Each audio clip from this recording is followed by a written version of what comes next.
Boletim Nacional veio até Camboriú, Balneário Camboriú, entrevistar uma pessoa, sob todos os aspectos, especial para a UBT. Um trovador do mais alto nível, um homem que esteve presente lá nos primórdios da UBT, que conheceu o Luiz Otávio relativamente bem, que conviveu com ele, que conhece a história da UBT como poucos. Também é um dos últimos repositórios de conhecimento deste tempo da UBT. Portanto, esse registro tem, acima de tudo, valor histórico. Assis, todos nós da UBT, e eu me incluo nesse grupo, temos uma especial admiração por você. Seja por sua capacidade técnica, seja por seu modus vivendi, seja por sua personalidade, seja por você ser uma pessoa a qual todos recorremos de uma maneira ou de outra, seja física ou seja em pensamento, em busca de conhecimento que nos reforce o conhecimento da trova. Mas nós sabemos também que o Assis, hoje tão conhecido e tão reconhecido pela UBT, nasceu lá em São Fidélis, uma pequenina cidade muito próximo de Cambuci, no norte do Rio de Janeiro, banhada pelo Rio Paraíba, uma paisagem magnífica, um lugar realmente enternecedor. Assis, como se deu a sua entrada no mundo das letras morando em São Fidélis? Bom, eu acho que a gente não entra, a gente já está nele quando nasce com um projeto de Papai do Céu. Cada um nasce destinado a fazer alguma coisa na vida, né? Os poetas nascem para ser poetas. E a obrigação que eles têm no mundo, além do exercício natural da profissão de cada um, a missão principal do poeta é ser poeta. É ajudar o mundo a melhorar um pouquinho, a ser menos materialista, a sonhar, a sorrir. Assim, a ser um mundo mais humano, né? Mais digno das belezas que ele contém. O poeta já nasce programado para isso. Quer dizer assim, você, uma pessoa do interior desse lá do estado do Rio de Janeiro, há 60, 70 anos atrás, fico imaginando que o acesso às letras, e principalmente a algo como a trova, não fosse tão, digamos, fácil, né? Como é que se deu a sua entrada a esse universo das trovas, especificamente trovas? Eu acredito que o dom, a vocação, o nome que se dê a isso, já vem com a gente. Mas eu tive a sorte de ter uma mãe que era poeta e um avô que era poeta e músico. Meu avô gostava, era inclusive maestro da banda lá de São Fidélis. E minha mãe sempre leu muito, embora ela não tenha tido escola, aprendeu pelas escolinhas de roça, né? Ela lia muito e gostava muito de poesia. E eu acho que no colo dela eu já comecei a aprender a gostar de poesia. Ela recitava poemas para mim. O meu ouvido foi se treinando naturalmente a fazer a contagem de sílabas. E aquilo facilitou muito. E depois eu fui para a escola, no ginásio eu tinha um professor chamado Expedito Leme, que era professor de português, e ele adorava poesia. E eu ficava fascinado nas aulas desse professor. Isso aí despertou para mim também um interesse muito grande e acabei me tornando um leitor frequente dos poetas que eu admirava na época, né? Mais os parnasianos, os românticos, e depois os primeiros modernistas, né? Manuel Bandeira, Drummond. Estou gostando de todo esse pessoal. Isso ao tempo ainda de São Fidélis? No São Fidélis, o ginásio fideirense estimulava a gente. No ginásio havia um grêmio literário. E eu ali, com meus 12, 13 anos, já participava desse grêmio literário. E a gente fazia recitais, fazia pecinhas de teatro. E aquilo, assim, o gosto pela literatura foi crescendo na medida que eu ia participando dessas atividades. Entendi. Diz outra coisa para nós aqui, Assis, é o seguinte, Friburgo, Nova Friburgo, ali bem próximo de São Fidélis, em Pedra de Cambuci, etc. E viria ainda a se tornar a capital nacional da trova, viria ainda ali a eclodir o movimento trovadoresco brasileiro pelas mãos do Luiz Otávio.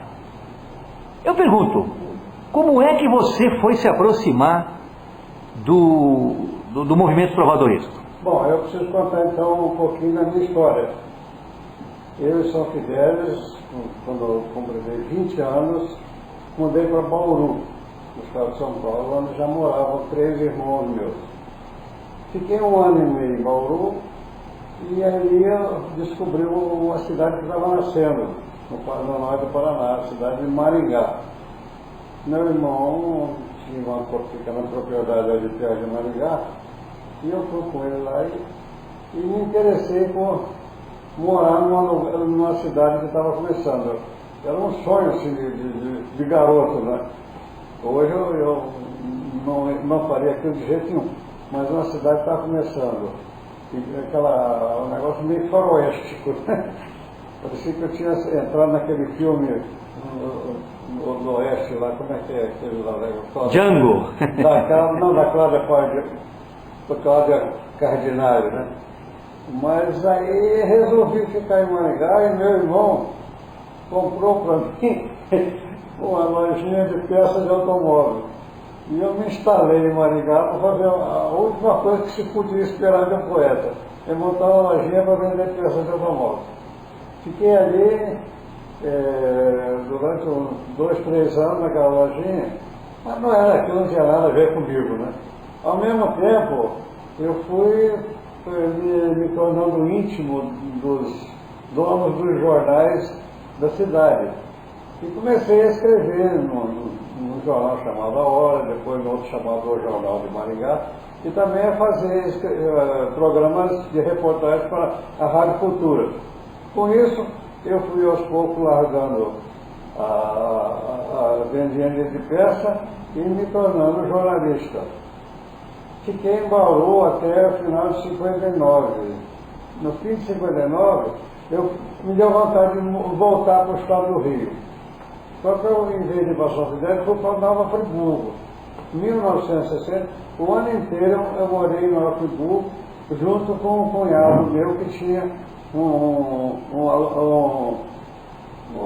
pequena empresa de distribuição de laticínios. E eu fiquei 1 ano vendendo leite.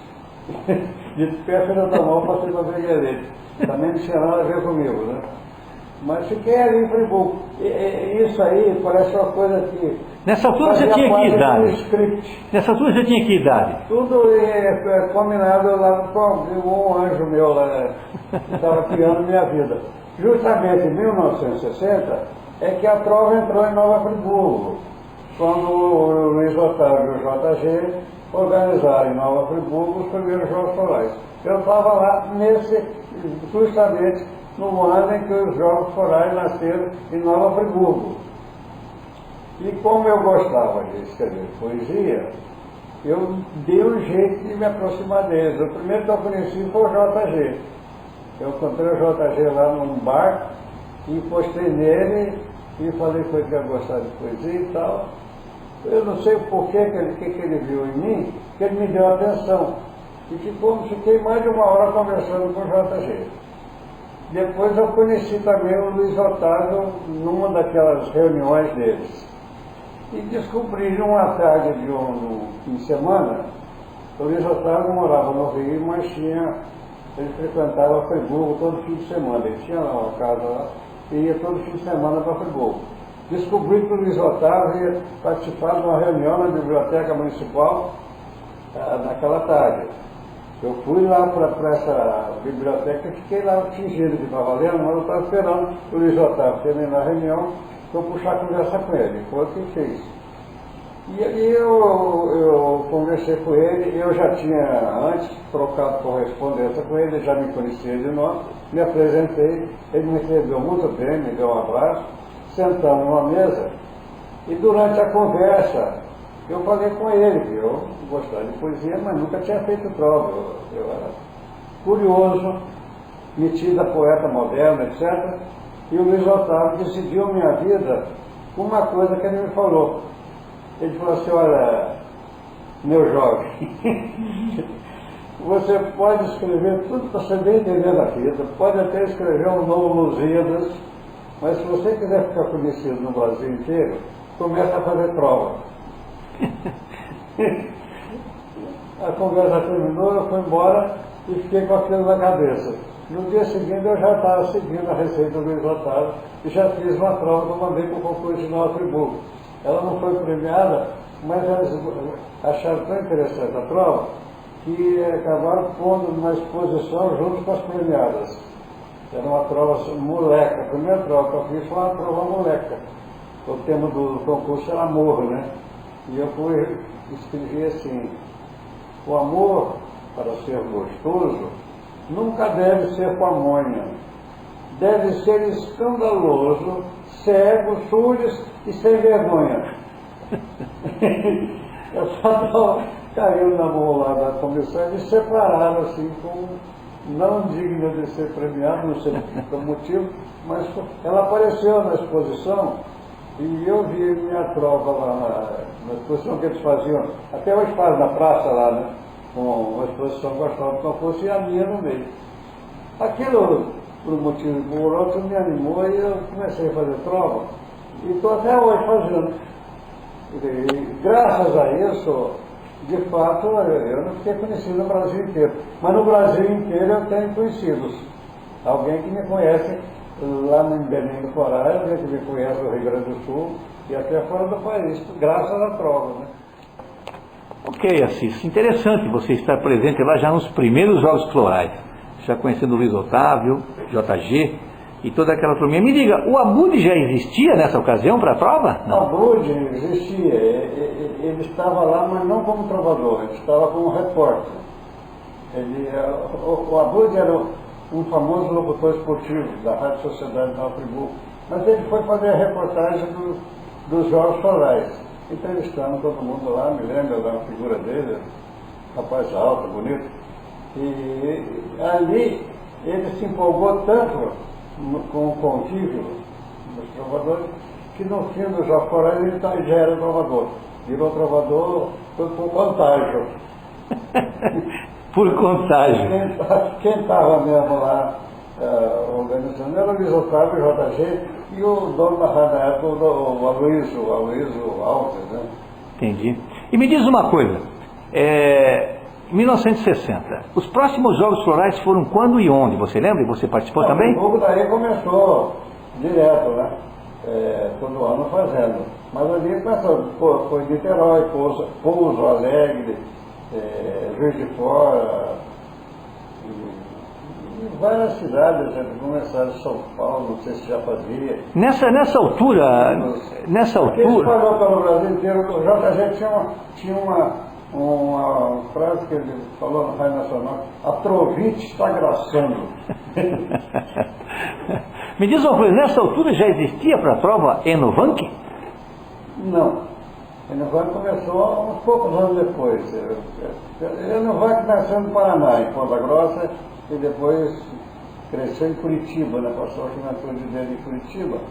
Ele não é da primeira geração da prova, ele é da segunda. Entendi. Ele veio e começou com um grande admirador do Luiz Otávio, amigo. Entendi.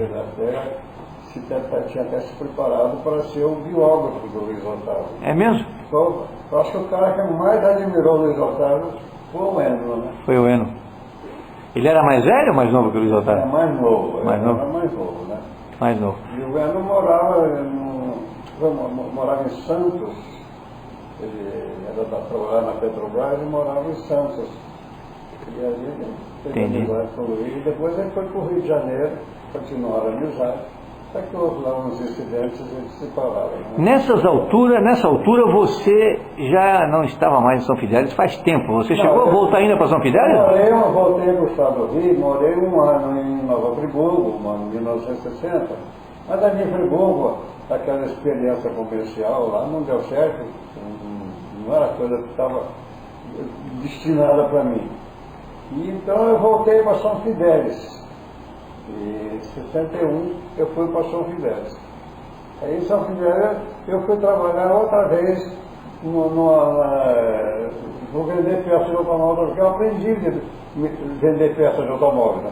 Em São Fidélis tinha uma loja, uma filial da General Motors, um representante da General Motors tinha uma loja de peças, e eu fui para lá e me deram emprego, gerente dessa loja de peças São Fidélis, a GM.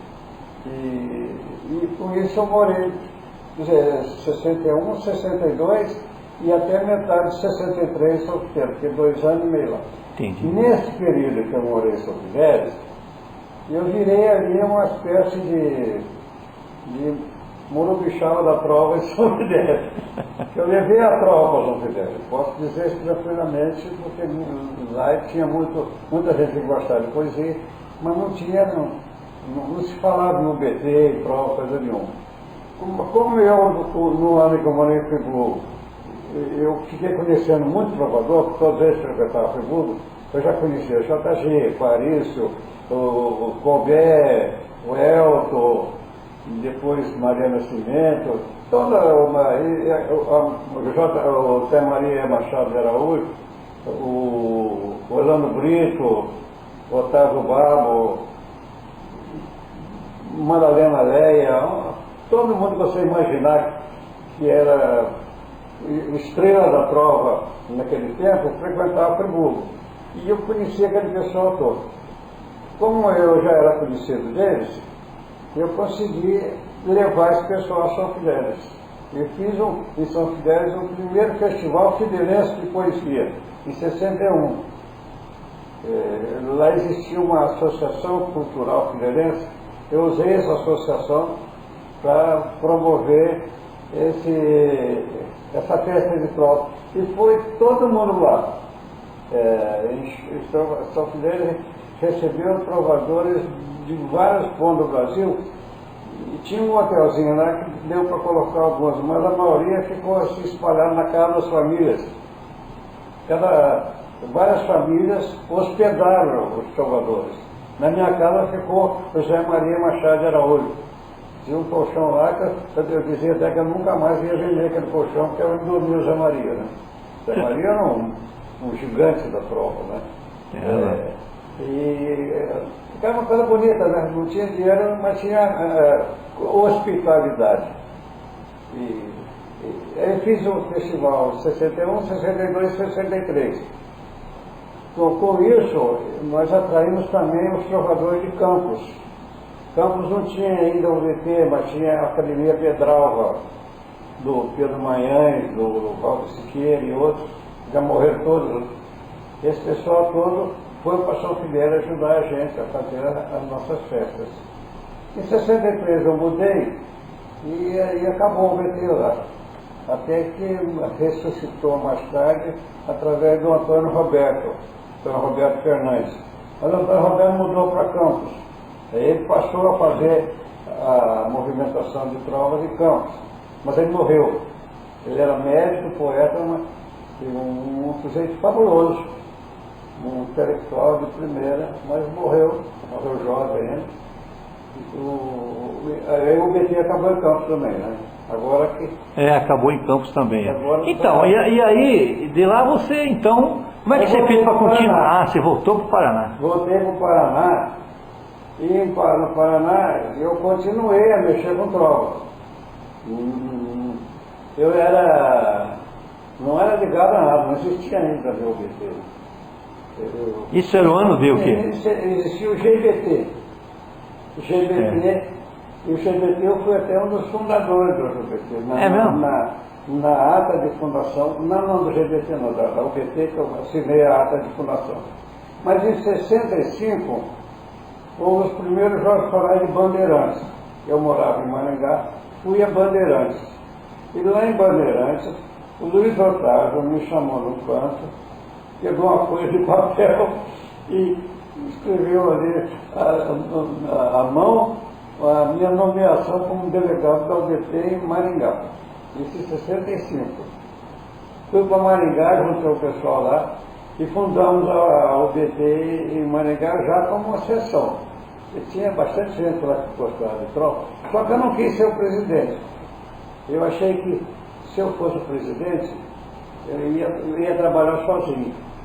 Então, conseguimos colocar o Ari de Lima como presidente e juntamos os outros lá, fizemos um grupo para formar a diretoria e eu fiquei como um dos vices lá, qualquer coisa assim. Fizemos em 66 o primeiro Festival Brasileiro de Trovadores em Maringá. Não fizemos concurso, mas fizemos uma coisa fantástica, embora arbitrária. Nós conseguimos apoio da prefeitura para levar 50 trovadores de Maringá. E aí pediu ao Luiz Otávio e o Aparício para me sugerir nomes para escolher 50 trovadores no Brasil. Foi a eleição mais o concurso mais democrático, né? Escolhido a dedo, os trovadores que iriam lá. E aí foi todo o primeiro time da trova no Brasil, desde o Rio Grande do Sul até um lá de Fortaleza, gente de todo lado estava lá. Estava lá o mais rezando lá, o Barreto Coutinho. Barreto Coutinho, estava a Madalena, estava o Luiz, estava o Eno, estava a Carolina, a Maria Nascimento, todos os pessoal que estavam. A gente estava novinho, né? Então, mas o Barreto Coutinho então frequentou o BT? O Barreto Coutinho então frequentou o BT? Então, o Barreto Coutinho foi o primeiro presidente da UBT em Curitiba. Ah, é? É. Ele era pernambucano, mas morava em Curitiba, ele era médico né? Curitiba. E ele foi a Maringá, né?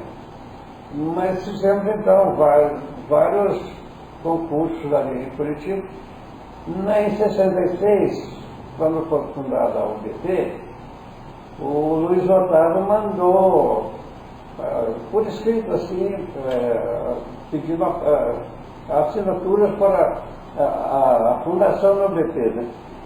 Por acaso eu estava no Rio de Janeiro, de passagem, no dia em que eles estavam fazendo a reunião lá de fundação oficial da UBT, e eu tive a oportunidade histórica de ser um dos signatários da ata de fundação da UBT, em 66. Né? Que legal, que legal. Depois, em 67, a Maringá, que era GBT, passou a UBT, e o Luiz Otávio foi lá pessoalmente, em abril de 67, para fundar a nossa UBT. Em abril próximo agora, mês que vem, nós vamos fazer 50 anos. Peraí, isso é assunto para o próximo bloco, peraí.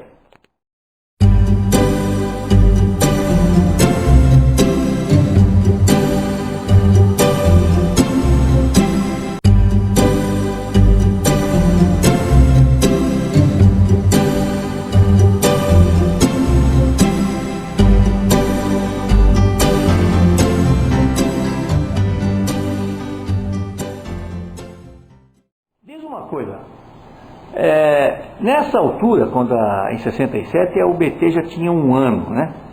E o Eno vem dos tempos do GBT também ou não? No finzinho do GBT. É? No finzinho. Ele chegou, ele começou ali no meados dos anos 60, 65 por aí. Que no Jogo Falar de Bandeirante o Eno não estava. Ah, não estava. Foi aquela vez que eles atolou numa bomba lá, né? Uma história interessante. Como é que é essa história? Em Bandeirantes tinha um hotelzinho na cidade onde ficaram os trovadores mais simples. E tinha a 12 quilômetros da cidade um hotel, tipo de uma terra de termas, que era um hotel mais elegante assim, bem chique, e puseram a papa fina lá. Nós do Baixo Credo ficamos no hotelzinho da cidade. Não, o Luiz Otávio e o Aparício ficaram na casa do Adalberto. Adalberto Dutra Rezende era o dono da festa, né? E o Eno e outros mais, Carolina, etc., ficaram nesse hotel afastado. Mas no dia da entrega dos prêmios, deu uma chuva muito forte. E a estradinha que levava esse hotel era de barro, não era solo. Terminada a festa de madrugada, o Adalberto mandou uma Kombi levar os que estavam hospedados no hotel, entre eles um Eno, um ternão branco. Nossa, do barreiro ali. A Kombi atolou no meio do caminho e não ia nem para frente nem para trás. Eles tiveram que sair e o Eno Mas o Eno foi na frente, assim, na direção do hotel, e lá ele caiu numa poça d'água, sujou aquele terno todo, que ele disse que nem ia levar para casa, né? Assim, ele e a Irma ficaram todos atolados lá, e a Carolina, na época, era muito amiga deles, estava junto desse grupo. Entendi, entendi. Me diz uma coisa, eu queria saber também, e acho que todo mundo também quer. Em que momento se deu, isso é uma pergunta que você não se sinta de saia justa nem nada e responda se quiser. Em que momento começaram as divergências entre o Luiz Otávio e o Eno? Eu não gosto muito de falar disso aí porque isso me dói muito. Eu tinha amizade muito grande com os dois, né? Com o Eno e com... Nessa altura o Eno já era uma figura proeminente, né, no BT ou não? Importante? Ele já era bem conhecido, né?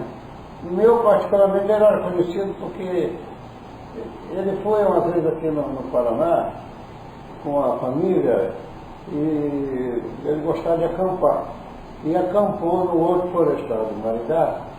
De lá ele veio da cidade e me procurou. Aí fui lá, ele trouxe a família, jantou comigo. E nós passamos umas horas boas conversando muito sobre prova. E a partir dali a amizade foi muito grande. E depois disso ele sempre trocou muita correspondência comigo. Mas isso não veio ao caso. Ele era amigo mesmo do Luiz Otávio, né? Ele Então, era amigo da Carolina e amigo do Luiz Otávio. Entendi. E quando houve lá o problema lá que o Luiz Otávio se apaixonou pela Carolina, o Eno, talvez numa santa intenção, quis intervir e tentou convencer o Luiz Otávio a não tocar para frente o romance dele com a Carolina, que ele voltasse para Elzi e aquela coisa assim. Porque todo mundo conhecia os dois casais já, né? Todo mundo já conhecia os dois casais, né? Os dois casais. A Carolina era casada com o Chico, ela de Santa, não era trovador, mas era uma pessoa assim, que todo mundo conhecia, né? Ele se dava com todos os trovadores. E aí Elzi era a primeira dama da prova, né? Embora ela parece que não gostasse muito de prova, mas ela recebia todo mundo na casa dela muito bem, né? Há certas coisas, aquela velha frase, que o coração tem razões que a razão desconhece. Por uma das razões que a razão desconhece, o Luiz Otávio se encantou com a Carolina se encantou com o Luiz Otávio, e aí ficou irreversível a coisa. O Eno tentou desatar esse nó, só que a intenção dele, como a santa que fosse, em vez de ajudar, atrapalhou mais, né? Acabaram brigando por causa disso, e dali por diante isso aí acabou interferindo na história da trova. Que o Eno estava sendo preparado para ser o sucessor do Luiz Otávio, acabou se transformando no aniversário dele, né? Isso aí se deu no início dos anos 70. Início dos anos 70 foi que aconteceu isso? 70.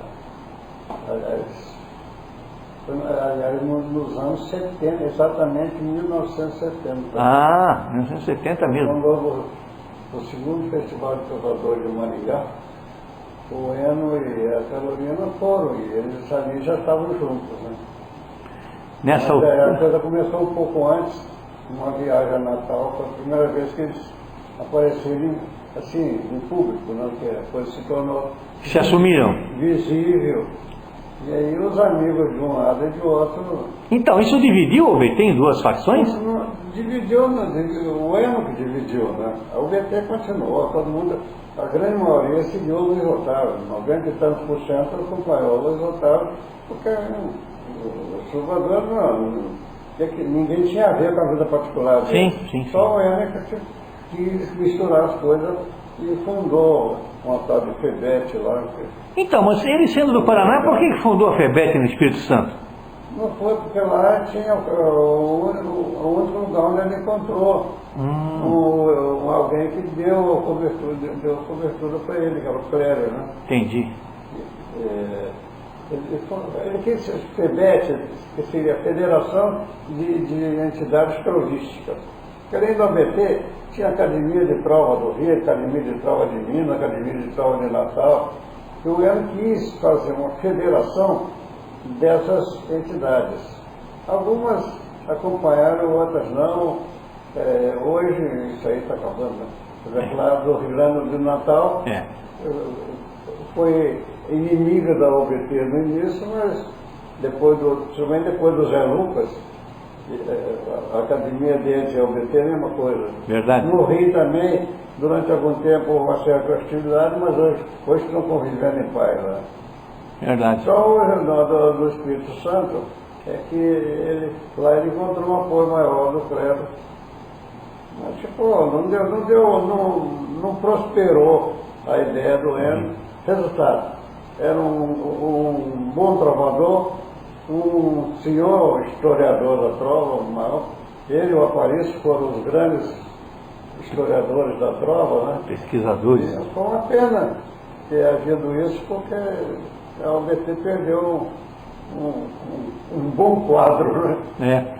Não, e dizem que o rompimento foi brutal, né? Eles se tornaram inimigos viscerais.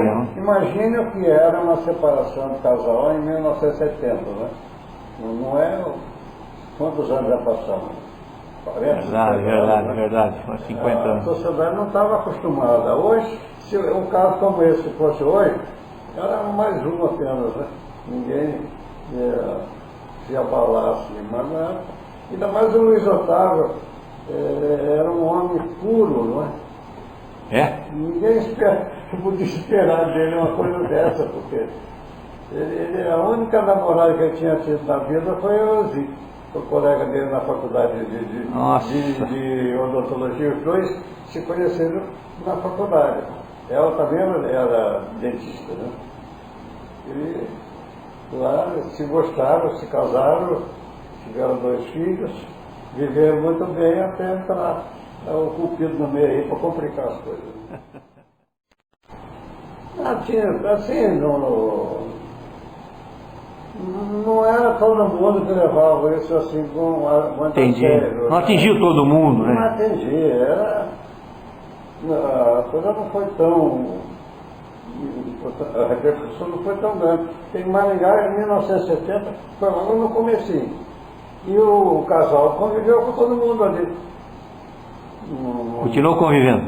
Continuou convivendo. Só o Ener que implicou com a coisa.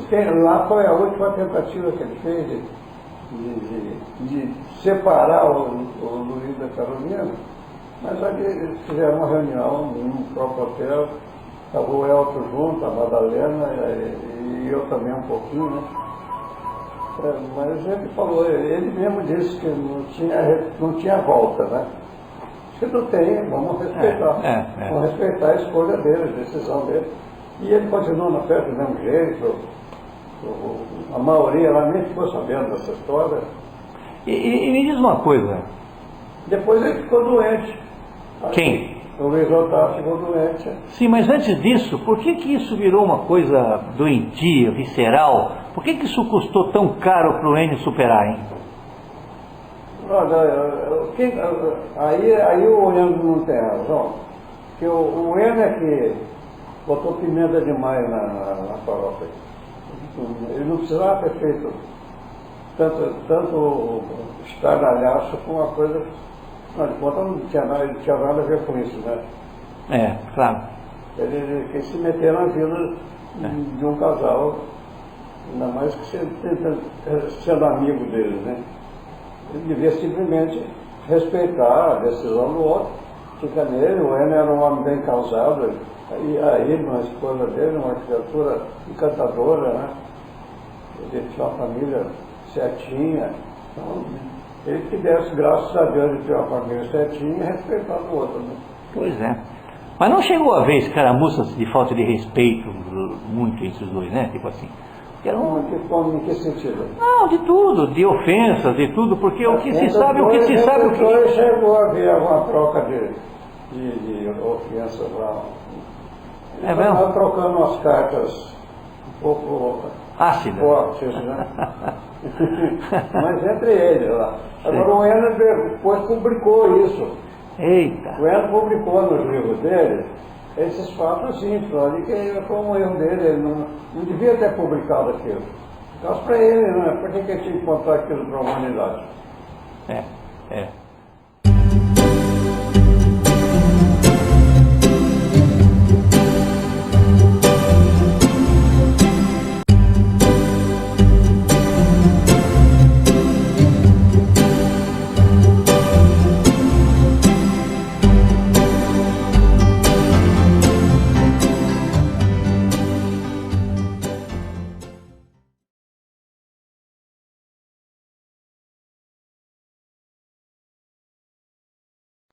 Então, Assis, quem te conhece e tem a oportunidade de estar contigo, vive uma espécie de uma agonia, né? Porque fica sempre querendo te tirar o mais possível dentro do espaço de tempo nem sempre permitido, vamos dizer assim. Mas uma das perguntas que eu gostaria de fazer para ti é o seguinte: como é que, 20 anos depois de ter praticado trova, você parou por outros tantos, acho que mais de 20 até, para recomeçar novamente na prova? Como é que foi isso? Acho que isso aí ficou latente aquilo, né? Não escrevi a prova, mas eu continuava gostando de poesia, lendo poesia, de vez em quando tinha tempo. Mas no ano 2000 eu estava recém-aposentado. Mas tu paraste por quê?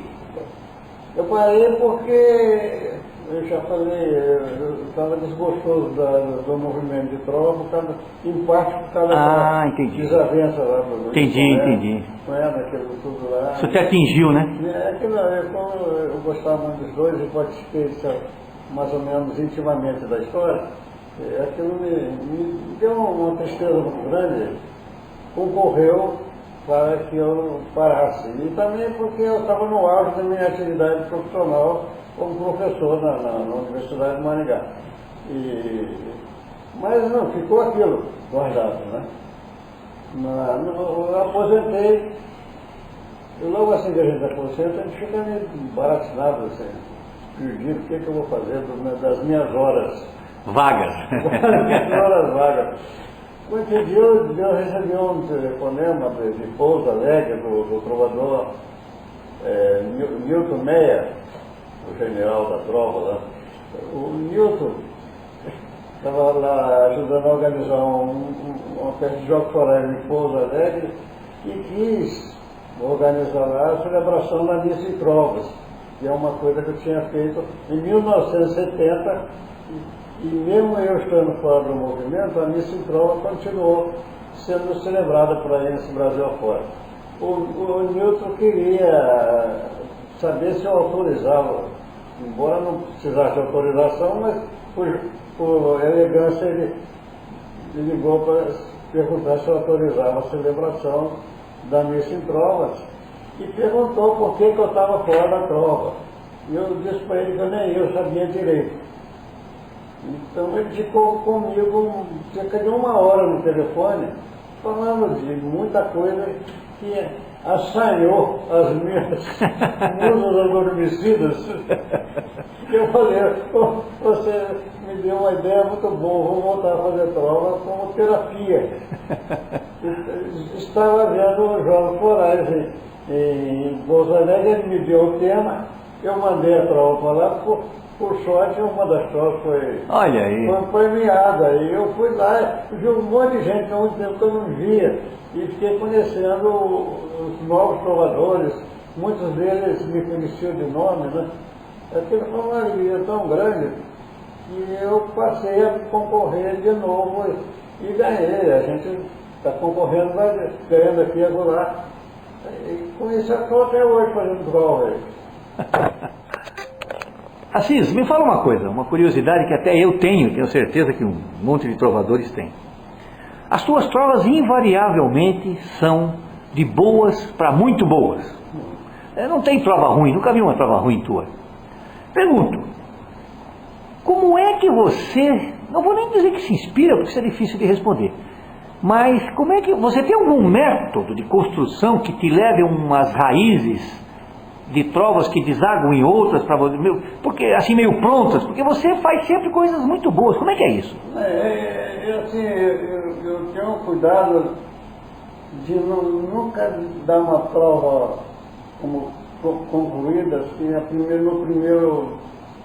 Ah, entendi. A primeira vista, né? Você é do tipo que fica consertando a prova? Eu fico consertando, eu fico com ela, faço hoje, mesmo que hoje eu acho boa, eu deixo adormecer, espero uma semana, o tempo que for possível. E fico procurando uma maneira de fazer uma coisa diferente. Não é de bate-pronto. Não de bate-pronto, porque o bate-pronto a gente copia. Ou copia algo que você leu e ninguém lembra que leu aquilo em algum lugar, ou copia você mesmo. Né? Que eu escrevi, eu pensei 20 anos atrás, de repente volta aquilo, mas isso aí não isso não é novo. Vamos procurar. O novo existe. Só que dá trabalho. Exatamente. Ficar, perde não, ganha, né? Mas você tem algum método especial do tipo assim, o Iso me dizia assim, Xavier, às vezes eu escrevo um verso que não consigo concatenar com mais nada, eu ponho ele para o último. Aí tento descobrir os outros 3. Às vezes eu coloco ele em segundo e tento descobrir os que completam. Você tem algum método assim de construção de trova, não? Não sei se é método, eu tenho uma exigência comigo mesmo, de não me dar por satisfeito enquanto eu não estou satisfeito. Se for para fazer meia boca, não presta, né? Entendi. Enquanto eu não tenho trovas ruins. Tem sim, tem no computador e nas gavetas tem um montão de trovas, que eu nunca publicaria, né? Hoje, né? Então, quando eu fui fazer um livro com 100 trovas, me deu um trabalho danado para selecionar as 100, né? E depois de publicado, hoje eu vou ler, puxa, mas isso aqui, se fosse hoje eu não poria essa, eu procuraria outra. Eu penso que o poeta não pode nunca se dar por satisfeito. Ele tem que sempre achar que está faltando alguma coisa, né? E cavar aquilo até achar. Diz uma coisa, Assis, você disse que depende de detalhes, depende de retrabalhar a trova, de uma série de coisas assim. Mas, por exemplo, te ocorre um verso avulso de vez em quando? Puxa, esse verso é legal, é sonoro. Quero ver se construo uma trova ao redor dele. Acontece isso? Você faz um verso e procura os outros 3. Né? Isso. Isso acho que todos nós fazemos. Não, mas às vezes não. Às vezes a prova pinta assim meio que sem métrica, mas pinta a ideia inteira, sabe? Aí você vai ajustar a métrica e transformar aquilo numa prova. Mas às vezes pinta um verso forte, assim, pô, esse verso eu tenho que explorar. O primeiro lugar que eu ganhei, nacional, foi em 1968, em Corumbá. Primeiro jogo de colégio de Corumbá. O tema era amor. Naquele tempo você mandava quantas provas quisesse. Tinha gente que mandava 100 provas. E eles iam fazendo uma peneirada até chegar nas premiadas. Eu mandei 2 provas, as 2 foram premiadas. Uma tirou o primeiro lugar. Mas eu parti de um dístico. Assim, eu pensei, benditos os que na terra semeiam versos de amor. Isso me veio assim, de relâmpago, e eu achei aquilo bom. Pô, não preciso achar o resto. Faltam 2 versos. E fiquei com aquilo na cabeça. Benditos que na terra semeiam versos de amor, eu já até pedi aos meus parentes, quando eu morrer, no meu turno, escreva esses 2 versos. Benditos os que na terra semeiam versos de amor. Está gravando aí para lembrar. Era uma época de muita guerra, nos anos 60. Realmente. Você é jovem aí, não deve lembrar. Mas tinha guerra no Vietnã, guerra no Oriente Médio, guerra naquelas guerras lá da África. Tinha guerra para todo lado. E aí veio, num tempo em que tanta guerra enche um mundo de terror, benditos os que na terra semeia o verso. Já. Olha aí, que complemento Aí bonito. foi lá ganhar o primeiro lugar. Estava até no monumento lá em Morumbá, essa prova. Que maravilha, que Mas foi maravilha. assim, ela partiu de uma ideia. De uma ideia, né? É, De uma ideia. Esse, É o principal. e sai muita prova.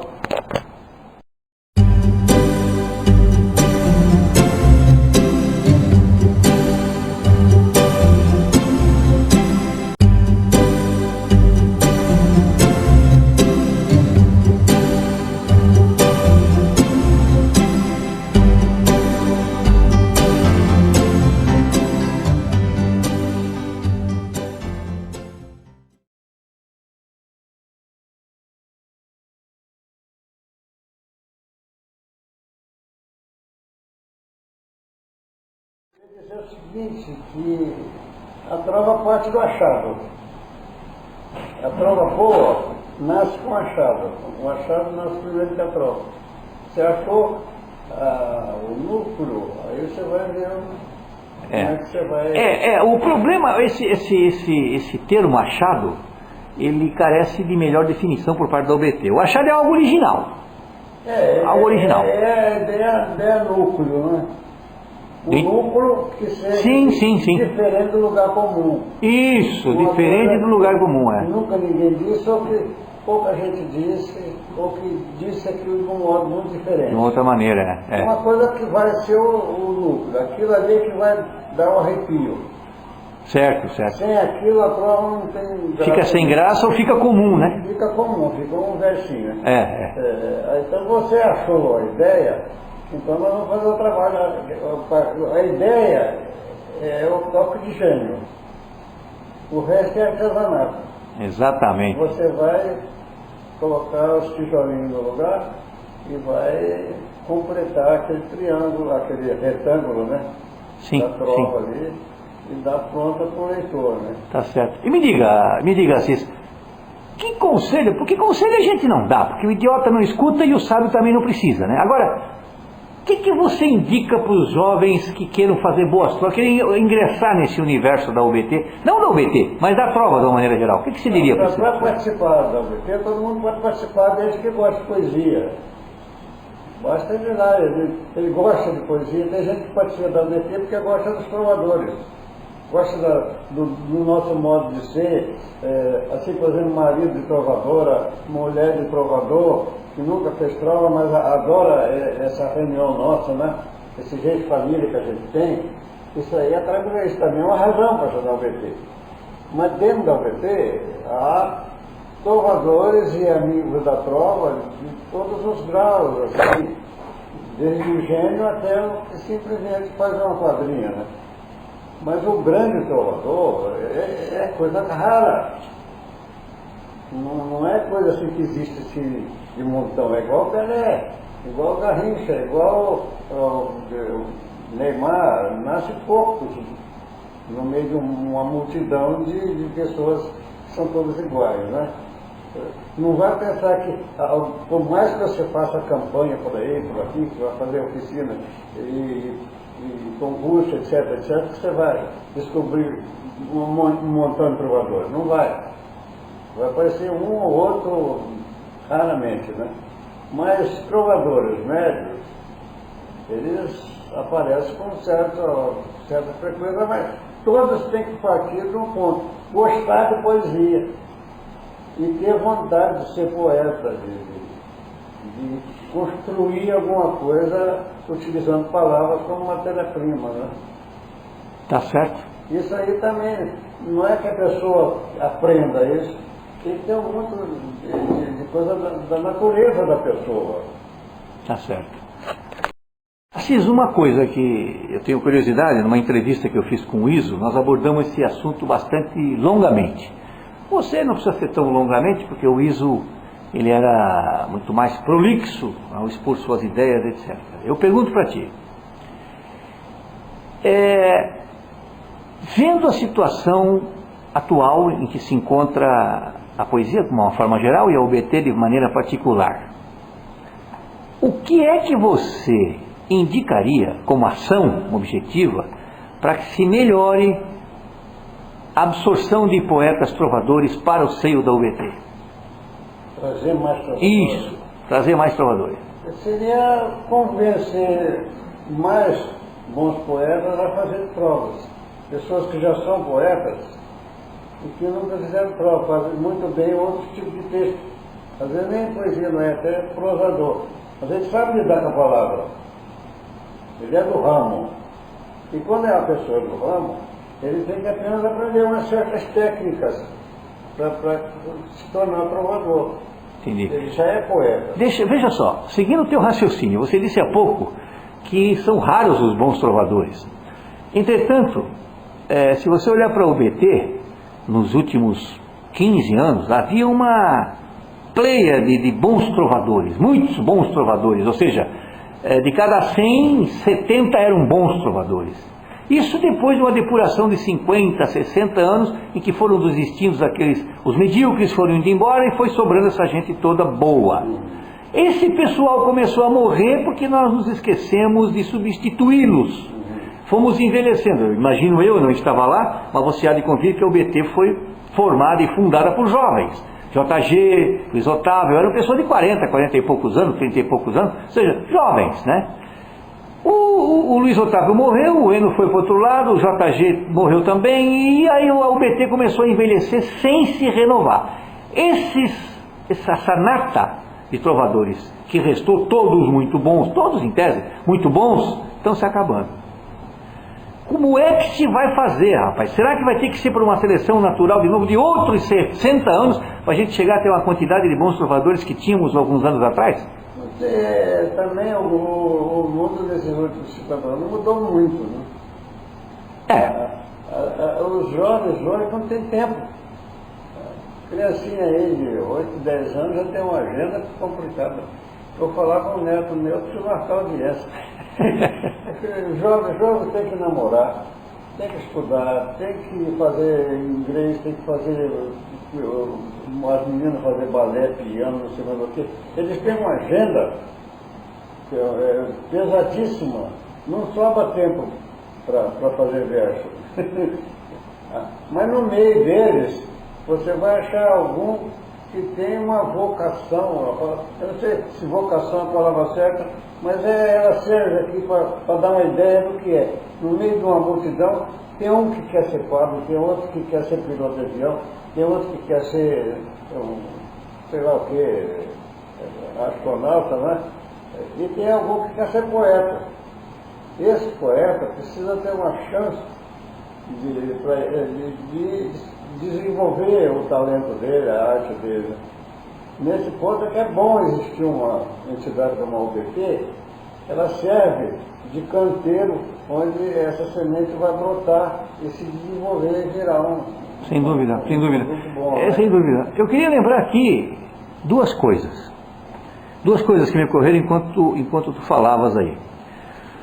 Uma é a seguinte: para haver bons trovadores, aliás, melhor, não há mais tempo de ser bons trovadores. E eu me lembro de uma frase que eu ouvi há algum tempo que dizia assim: nós temos tempo sempre para aquilo que preferimos.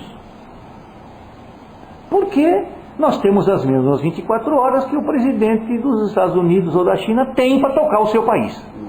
Eles conseguem. Como é que nós não conseguimos? Por quê?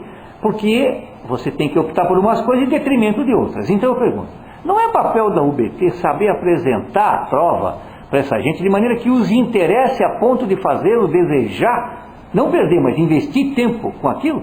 Isso é, a UBT nisso aí pode ajudar muito e ela tem feito isso. A UBT tem dado oportunidade para muita gente aparecer, mas é preciso que apareça. Você não faz o cara nascer trovador, nascer poeta. Você dá chance para o que nasceu assim se desenvolver, né? Mas como é que você vai obrigar um garoto a ser poeta? Então, não, mas eu acho assim, vou ver se você concorda. O método ideal é aquele que dá certo. Quando você tem um ideal, você arranja tempo para ele. Isso, não, mas eu digo assim... Precisa ter um ideal. Então, mas eu digo assim, você nos disse que nós estamos, a UBT, eu falo nós porque nós somos a UBT. A UBT está fazendo isso. Eu tenho as seríssimas dúvidas se nós estamos fazendo de maneira certa. Porque Tem duas maneiras de fazer as coisas, ou certo ou errado, e nos dois casos a gente consegue. Então eu sei que nós estamos trabalhando muito, nos esforçando bastante. A presidente Domitila tem feito uma modernização brutal da entidade, depois que ela assumiu, de 4 anos para cá. Basta dizer que eram 15 necessários, 15 trovadores para formar uma seção, e hoje são só 5. Simplificou o estatuto, enfim, promoveu uma série de eventos, de reunião de presidentes, isso nunca houve. Fez uma série, o que foi possível fazer na penada foi feito. No ato da pena foi feito. Agora precisa nós trazermos gente. Então você falou uma outra coisa ali, que era a segunda coisa que eu queria chamar a atenção. Você falou em talento e vocação. Muita gente faz confusão entre essas duas palavras. O que é talento e o que é vocação? O talento, na minha opinião, é o saber fazer. Então eu quero ser padre porque eu tenho jeito de atrair as pessoas para o crístico, para o religioso. Tudo bem. Mas a vocação é, eu tenho paciência de suportar a vida que um sacerdócio exige, essa é a vocação. Então eu posso ter talento, mas não ter vocação para a coisa. Aqui, a vocação significa o seguinte, na minha opinião, eu quero que você me corrija isso se eu estiver errado. Aqui a vocação significa que nós temos que concluir que a prova é um divertimento que não vai nos levar a um estrelato. Não vamos virar um Castro Alves, ou coisa que o valha por conta da prova, né? Mas se eu tiver vocação para fazê-la facilmente, como é o seu caso, né? O seu caso, que faz prova brincando, então vale a pena. Pergunto, não é o caso de a gente tentar tirar dessa garotada, e mesmo de não garotos, esse excesso de vaidade, de achar que o sujeito, porque está fazendo provas, e até boas provas, está entrando num estrelato violento? Não é o caso de a gente tirar isso da cabeça das pessoas? Tirar isso da cabeça. O estrelato é a vaidade em excesso. Mas a vaidade pode ser útil. A vaidade pode ser útil. É a energia que leva a pessoa a fazer alguma coisa, né? Ele quer ser estrela, então ele vai tentar se esmerar naquilo que ele gosta de fazer, ou que de algum modo ele aprendeu a fazer. E quanto mais ele vai saber, que quanto mais ele se aprimorar, mais ele vai brilhar. Nesse ponto eu acho que a vaidade é útil, né? Não, eu concordo, claro, tem que ser. A vaidade é que faz uma mulher se vestir, o seu homem para suas amigas, para todo mundo, concordo? A vaidade só não é útil quando a pessoa quer... Quando é doentia, né? Porque não sabe fazer, né? É. Então, começa por aí, né? Por exemplo, entrar na UBT só para poder dizer que é importante, que tem um cargo na entidade, que aquilo. Aí vai tirar vantagem da posição. Mas querer aparecer, um jogador de futebol que quer ficar famoso, isso faz parte da carreira dele. Sem dúvida. Assim ele vai treinar mais, senão ele vai se acomodar, ele não vai fazer ginástica, ele não vai fazer, não vai no treinamento. Sem dúvida. E eu pergunto então, Assis, uma pergunta bem saia justa. Se te fosse hoje dado a presidência da entidade, o que é que tu farias para melhorá-la? Olha, você sabe que eu não sei. Tanto é que eu não sou presidente de nada. Eu não sei, eu ia fazer o seguinte: todo garoto ou velho, pessoa de qualquer idade, que me procurasse e dissesse e pedisse ajuda de alguma forma, eu ia tentar ajudar de toda maneira possível. Mas não ia muito forçar alguém a ser poeta. Eu ia esperar que ele se manifestasse, né? Sim, não, mas não seria bom presidente, não. Mas como presidente você teria uma estrutura na mão. O que você está falando é o lado humano da pessoa. Não seria bom presidente. O que eu quero dizer é que você teria uma estrutura na mão. A estrutura que eu digo assim, os presidentes estaduais, as delegacias, as sessões, etc. O que você faria com isso? Eu faço parte da UBT de Maringá, eu vou lá em todas as reuniões, sempre tem alguém lá que pede ajuda para fazer alguma coisa, alguém que fez uma prova e pede para eu dar uma olhada, para dar um retoquezinho. Isso aí eu faço com muito carinho. Tudo bem, mas isso sim. Agora, mas se você pegar um helicóptero e subir e olhar o todo da coisa, aí o que é que você faria? Então, eu vou ajudar de toda maneira possível. Mas é preciso que ele queira subir, né? Não pode pegar no colo nem fazer para ele. Eu posso ajudar. Se vier procurar minha ajuda, eu vou ajudar. Isso eu tenho feito a vida inteira, né? Quantas pessoas que estão aí, que hoje ganham concurso para aí, que não foi no comecinho da carreira, eu ajudei. Mas ajudei porque a pessoa manifestou interesse, né? Olha, se você estivesse andando na beira da praia aqui de Camboriú e visse milhares de estrelas do mar jogadas na areia que o mar trouxe, você ia desesperado começar a jogar a estrela do mar de volta para a areia, né? Mas por mais que você tente, você ia jogar uma quantidade mínima. Para essas, a sua ajuda foi importante, que você devolveu a vida, mas você não salvaria a espécie de estrelas do mar. Então, como catador de talentos individuais, o que você está falando tem um enorme valor, tanto é que você é um exemplo acabado de auxílio. Eu próprio me baseio, sempre estou lendo você, para poder aprender alguma coisa. Mas como é que eu atuo sobre tudo para salvar a espécie de estrelas do mar? Como é que eu faço? O que eu poderia fazer? Há algo a ser feito, na tua opinião, para que a gente consiga mexer com a estrutura da UBT e melhorá-la? Eu fui claro, não? A Domitila tem feito uma série de experiências, todas elas excelentes e algumas já mostrando bons resultados. Por exemplo, ela criou uma norma que eu no início até achei que não era muito boa, depois eu acabei me rendendo e achando que é boa, que essa de todo concurso ter novos trovadores. Vaga para novos trovadores, né?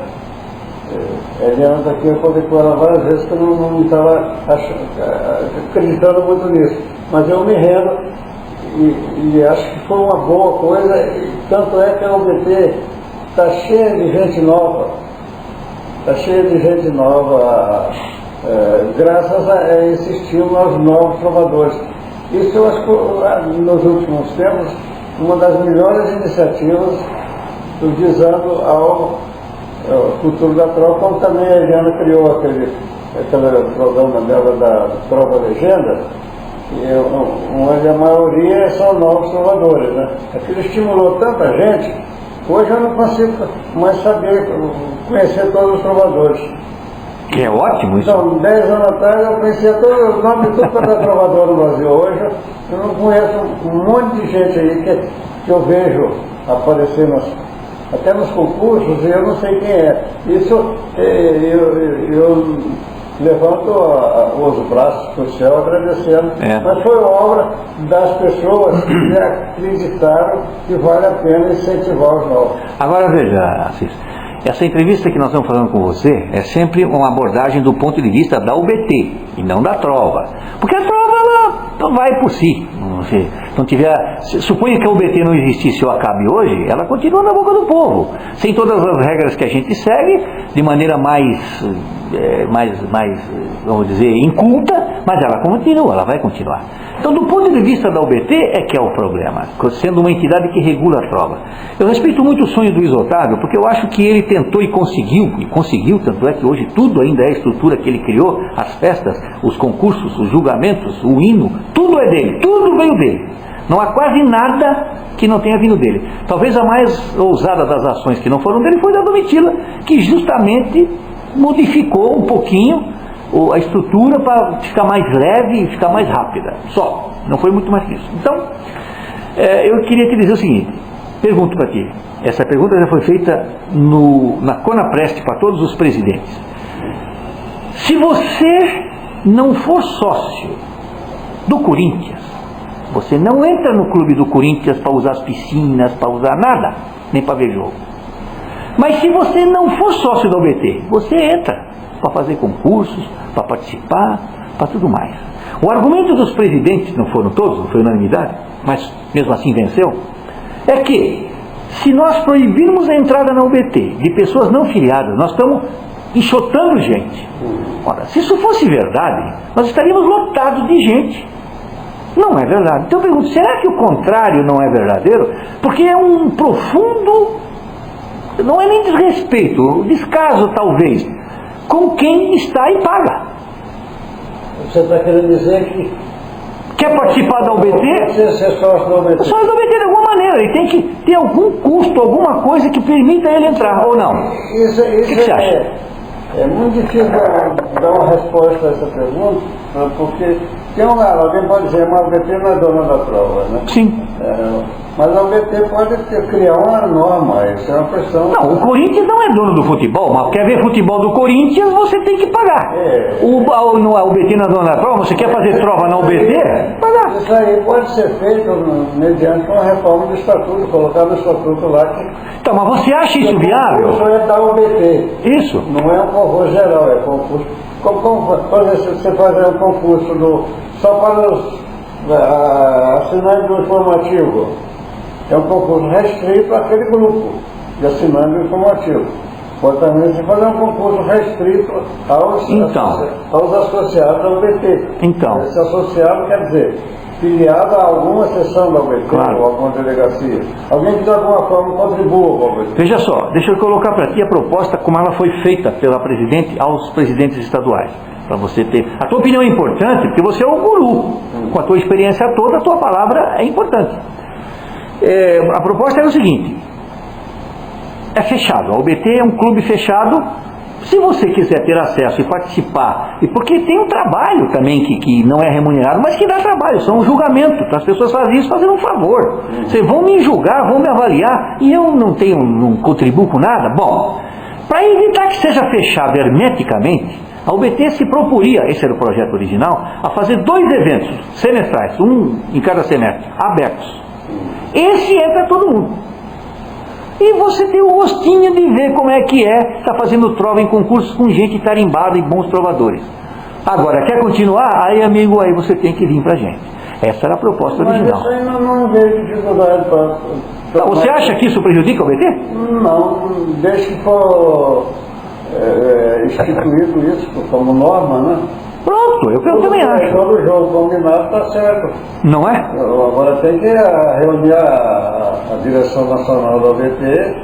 Não, porque há presidentes Então, mas há presidentes estaduais que insistem com tal ênfase que a ideia não passa. E como a Domitila joga o jogo democrático, não quer impor nada, a coisa vai ficar igual. Não existe alguém participar de concurso que não seja ser filiado ao UBT. Não, tem muito. Tem muita gente que é filiado, mas não paga nada, né? Também tem.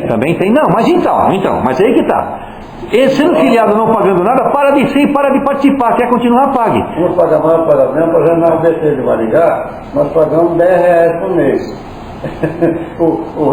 As despesas da UBT, as poucas que tem, o presidente paga tudo do bolso dele. Mas a gente paga, cada pessoa filiada paga uma taxa simbólica de R$10 por mês. Não, os concursos que cada clube fosse fazer. Agora não sei, agora um paga R$10, o outro lá paga 50. Não, mas vamos organizar. Os concursos que cada clube, cada seção fosse fazer, cada delegacia, ela faz como ela quiser. Tendo uma norma mínima para obedecer da UBT Central. Agora, os concursos estaduais, por exemplo, e os de seção, valendo para o ranking lá e tal, o cara tem que ser filiado. Teria que ser filiado. Porque tem gente que não é filiado e participa do mesmo jeitinho. É um profundo desrespeito para quem segue toda a regra. Posto em discussão, Claro, posto 2 vezes e recusado. Recusado por conta disso. O argumento da recusa é o seguinte: se nós fizermos isso, nós vamos afastar trovadores da UBT. Vai diminuir. Como vai diminuir? Eu acho que não. Eu acho que é o contrário. Se você gosta tanto a ponto de querer, se valoriza a ponto de querer pagar alguma coisinha. O que é coisinha? Não é? Quem quiser participar, filia o BP da cidade dele. Entendeu? Porque você quer ver, uma delegacia paga R$150 por ano. R$150 por ano. Divide isso por 10, dá 15. Se dividir por 12, dá R$13. Dividir por 30, dá 50 centavos por dia. Pelo amor de Deus. Então, mas eu só queria a tua opinião. Tá bom, tratada a tua opinião, eu acho que isso é legal. É importante um sujeito de visão como a tua, para que ela nos ajude a raciocinar, porque a gente começa a achar que está errado também, né? E tanto ouvir a recusa e acaba achar também que a ideia é ridícula, mas eu não creio que seja, acho que é bem por aí, né? Então me diga outra coisa, Assis. Nós vamos passar para outro bloco e já voltamos agora. Espera aí.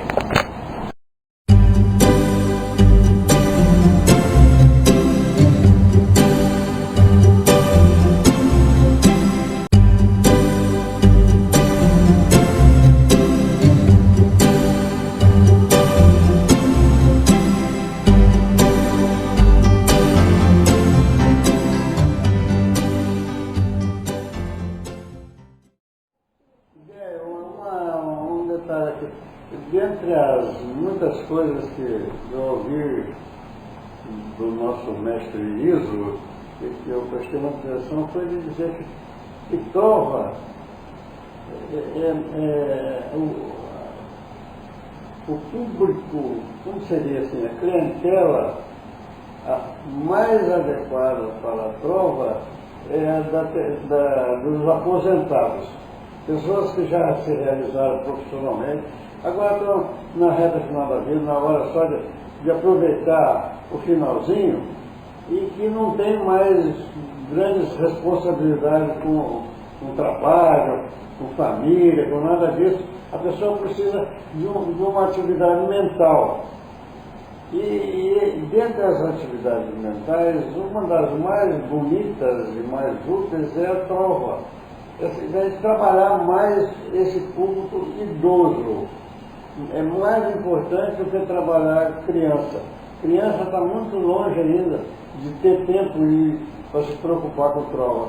Eles têm outras coisas para fazer. Agora, para o idoso, a trova vem como uma terapia.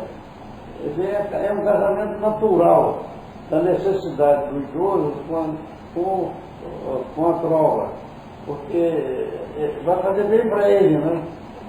Olha, Assis. Então, eu acho que a OBT devia dar mais atenção para o concordo. Da derradeiridade. Concordo. É que eu acho que você não... claro, se não tem na prece, não pode saber mesmo. E também não deve ter ouvido falar, porque a gente não divulgou tanto assim. Mas a OBT apontou para 3 alvos. 3 alvos. Terceira idade, que é o que tu está dizendo aí, de uma maneira geral. Jovens de colégio e academias de letras. Por quê? Porque se focar demais em terceira idade, nós estamos plantando futuros breves, vamos dizer assim. Ou seja, estamos colocando gente que daqui a pouquinho está morrendo de novo. É válido enquanto está ali, mas não tem como continuar com a OBT se trouxer só esse público. Nós temos que plantar carvalho também. Quando tu entraste na prova, com a tua juventude, deve ter entrado contigo lá várias pessoas com 3 vezes a tua idade. Elas já foram, mas você está aí. Esse tipo de coisa nós também temos que fazer. Ou seja, eu chamo isso de horizontalizar a OBT, ou seja, crescer para o lado e para cima e para baixo. Ou seja, nós conseguimos botar pessoas de terceira idade também, porque é imediato, aumenta já o número de pessoas, mas também a gente vai perder já essas pessoas. E para o lado que é a paciência de cultivando crianças, etc. Experiências já tem várias, não vou citar nada disso, né? Mas eu gostaria agora então de abrir a palavra para tu dizer o que tu gostaria de dizer mais, enfim, o que tu queria acrescentar. Eu quero dizer que eu faço parte da primeira geração da trova otaviana, né? Que a trova já existia muito antes do Luiz Otávio. Sim. Mas foi a partir do Luiz Otávio que a trova se tornou uma escola literária. É mais escola literária do que todas as outras que têm esse nome de escola literária. Porque a trova tem todas as características de um movimento literário arraigado num país inteiro. E ela começou então da primeira geração da trova otaviana. Vou usar esse nome para... Sim. coisa. E a minha preocupação, como de todos da minha geração, é que a trova não desapareça da terra. E eu creio que ela não vai desaparecer. Não, a prova não. Porque ela tem tudo para ser eterna. Ou de uma forma ou de outra ela vai ser eterna. E transmitir a minha grande esperança nesses novos trovadores que estão aparecendo e rezar para que eles consigam não só fazer boas trovas, como também ajudar a construir novos trovadores. Descobrir aqui e acolá outras pessoas que vão tocando esse movimento para frente, para que os meus bisnetos possam continuar dando trovas. Tá bom, Assis. Muito obrigado. A OBT agradece seus esclarecimentos. Conversar contigo é sempre muito bom. A gente se sente recompensado, aliviado, tranquilizado, quer pela tua forma de dizer, que é calma, é tranquila, é serena, quer pelo enorme conhecimento de causa que tu tens. Muito obrigado, Assis.